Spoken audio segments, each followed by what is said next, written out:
Good afternoon, students. It's now the second year that you are with the students of mine. It says Design and Technology DT31. It's the introduction of the new year. This is now for you are the third year at IOL, but it's the second year that you are doing Design and Technology. So let us see what it's all about. The first one says the required instruments. So you need what you need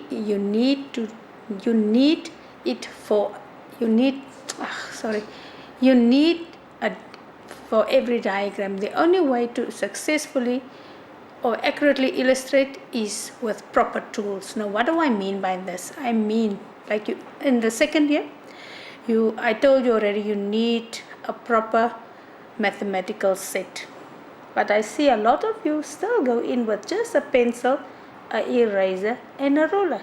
You cannot do maths like that. Please. Now for the third year, you will not be at a primary school. Now you are going to a secondary school. Remember, at the secondary school, students, those children or learners, you must really know your work very well.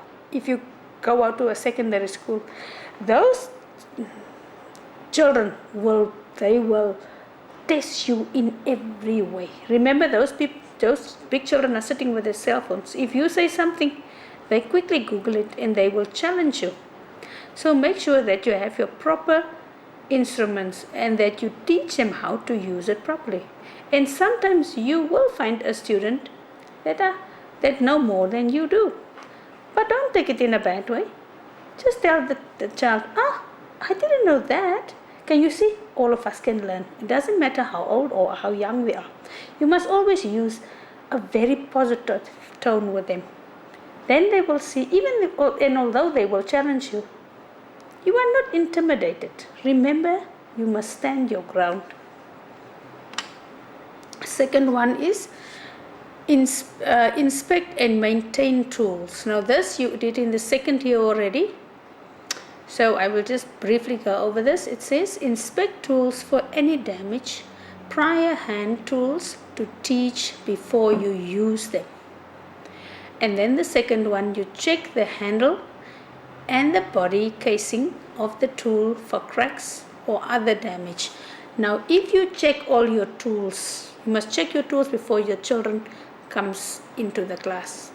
Don't ask the teacher of that class, are the tools in a proper order? No, you go and inspect each tool, because the teacher will be in the class and all of a sudden the principal will call the teacher out of the class. Remember, then you will have to take over. And you need to make sure that all these tools are in proper order, because if they are not in a good order, somebody can get hurt and you will be liable or you will be responsible for the injury in your class. So make sure that you also know first aid very well when you go into a design and technology class. Thank you. Let us go on. And here is first aid that I talked just now. I've just talked about the first aid. How to stop bleeding. Let us see what is first aid in your class all about. You must know how to stop a child from choking. Now in a primary school, you find it most of the time, because children like to put things in their mouth. For example, he will put a nail in his mouth and all of a sudden his friend will talk to him and then he swallows the nail and then he can choke. So make sure that no nails or any sharp object will be in their mouths. It must be on the surface where they work. Only when they need it, they take it with their hand and put it in the wood, for example. So make sure that you are very strict with your rules and that the children will follow the rules. Now how do we get to burns? Burns is the second one. If a child, for example, is working with electrical instrument, if he burns, the first thing you must do is that remove the person from that area. The second thing is you must inspect and check that burn. Is it a very deep end or is it just a shallow one? If it's just on the shallow side, then you can use ice on it, but you still need to remove the child. If it's very deep, just put a bandage on and take the child to the hospital as soon as possible, and make sure that the teacher and the principal knows about it, because the parents can keep you liable for anything that is happening in the design and technology class. Now the third one is, every design and technology must have its own first aid kit. It doesn't matter if there is a first aid kit at the principal's office or in the sick bay. No, it doesn't matter. That is too far. Every design and technology classroom must have its own first aid kit so that you can immediately use first aid. And please make sure that the children know what to do when something happens in the design and technology. Everybody, when something happens, everybody must be calm. Remember, you must be calm and in control of not just yourself, but of the children as well. So make sure the first aid rules, you must read them up, apply them, and be calm at all times. Second one is the business owner. This one you also did in your second year. And in the third year, you are going to do it again. So Mark, make sure that you know it, because I like to ask that you know it. So a business owner, the advantages of a business owner is you are your own boss and you determine your own hours. Will you work long hours and be dedicated, or are you going to work short hours? And then you will lose a lot of customers. And then the disadvantages are, there's uncertain earnings, which means sometimes you will buy products for a cheap price, then you can sell it and put your own profit on. But sometimes the items that you buy is very expensive, but you know your customers like them. Then you cannot put, your markup cannot be so high, so your profit will be less, but you know you need it in your shop. The second one is you will work very long hours at work, which means your family you cannot spend a lot of time with your family, or your family will very seldom see you. And your wife, you will be in trouble at home with your children and your wife. Or you decided, no, you don't want to get married because you are going to stay single because you just want to work on your business. So it all depends on you. But if you are young, the younger you start with as an entrepreneur and a business owner, the better you will work, because then you don't have people that are forever coming and asking for things if you are young. But the older you get, the more responsibilities you have. And the more responsibilities you have, the more the family will demand from you. That is what we say. That is why we talk about there are long hours, and it's very difficult, because like I explained just now. So you know this is my favorite question, mark it.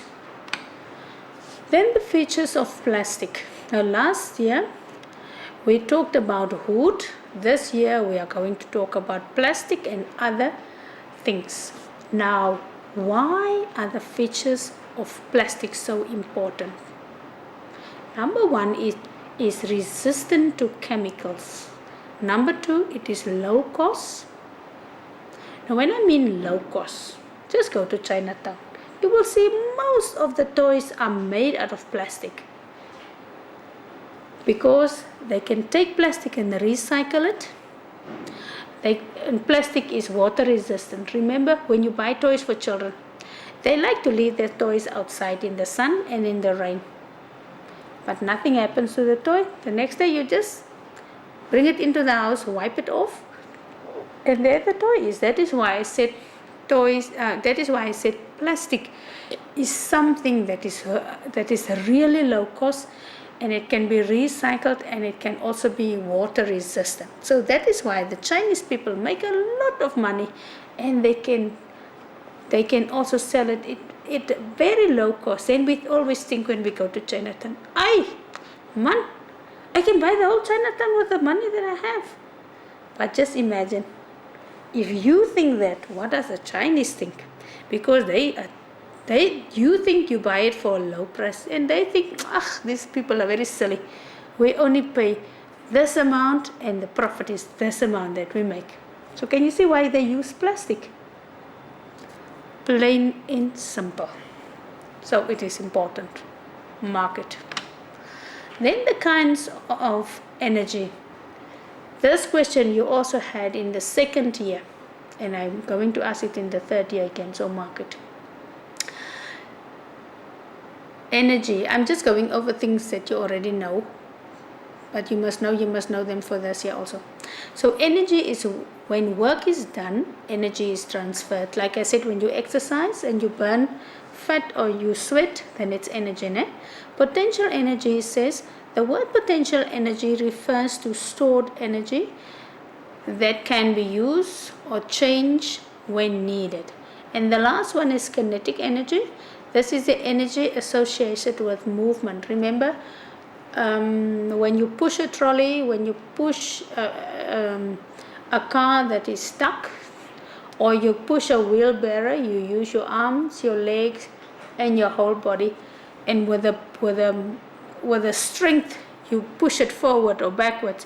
That is the movement that goes into the movement, and the energy that goes and it pushes, and that is what we call kinetic energy. Can you see? Lots of things that you learned last year, you learn again.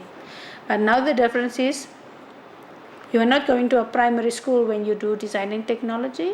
You are going to a high school this year.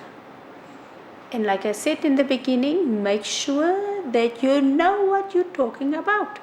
You cannot just stand there unprepared, and now you think, what will I do for the rest of the 45 minutes? And you just say 2 or 3 things and you are done, and then you want to give the children homework. It's not going to work like this. You must know your subject.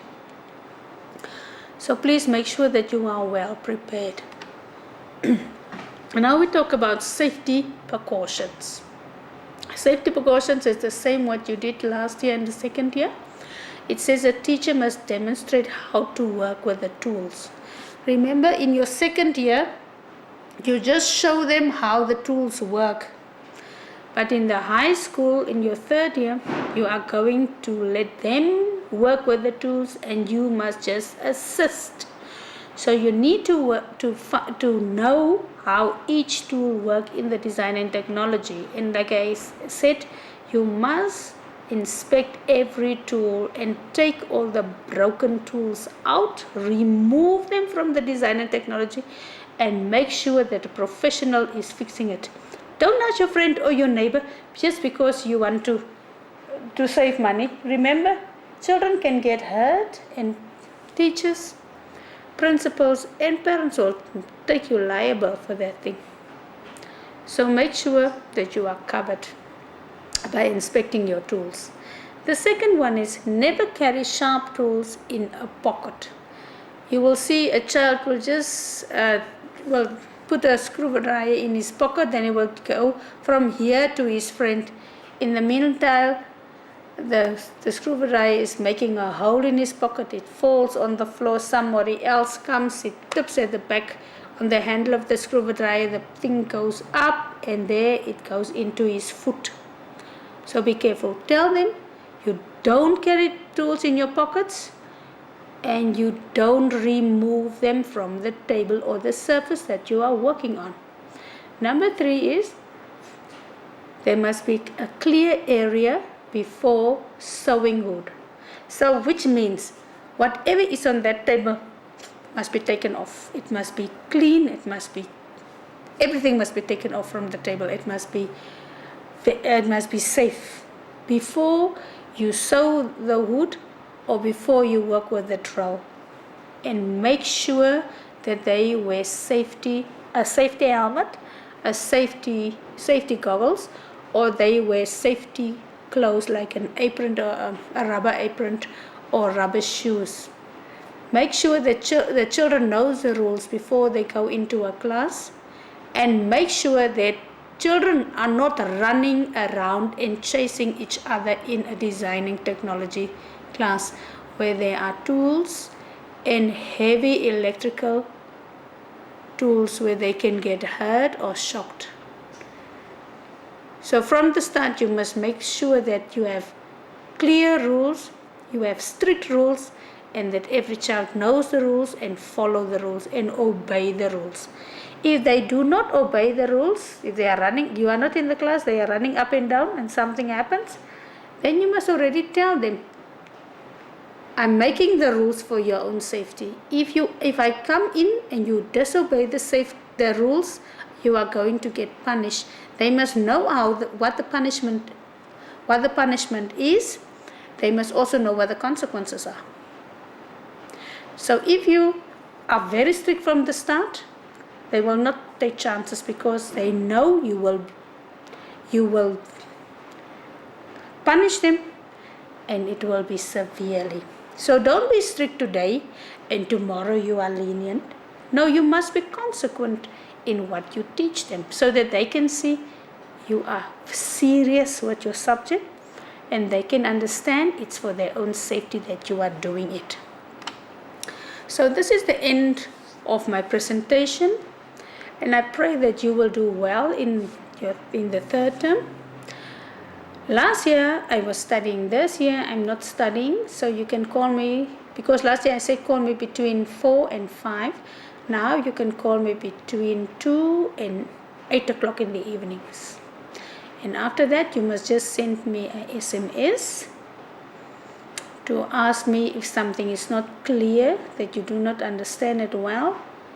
And please make sure that you give examples that you can remember. Remember, if you go out and you read something, make sure that you see what is there in real life that you can use. Because the more real life experiences and examples you can use, the more you will understand the subject, and the more things will become clearer to you.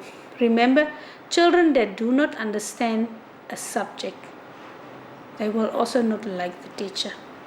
So if you don't read up on your subject, if you are not enthusiastic about your subject, if you do not understand your subject, if you cannot give them examples that they see at home or they see at school or they see in their neighborhood, then they will think, what is this design and technology all about?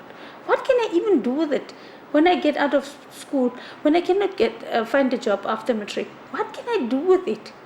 Remember, children must learn things that they can use.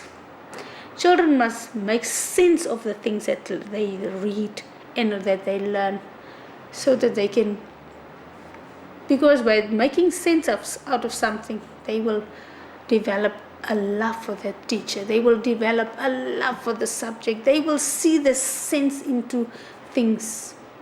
And when things happen at home, their father's busy sewing something, or they do something at home, they can say, no, Daddy, you must do this. It will keep you safe. Remember, things that children learn in school, they must go apply at home. Please make sure that you know your rules and you apply them all the time. I pray that you will do well this year and that you will pass your exams. Thank you so much.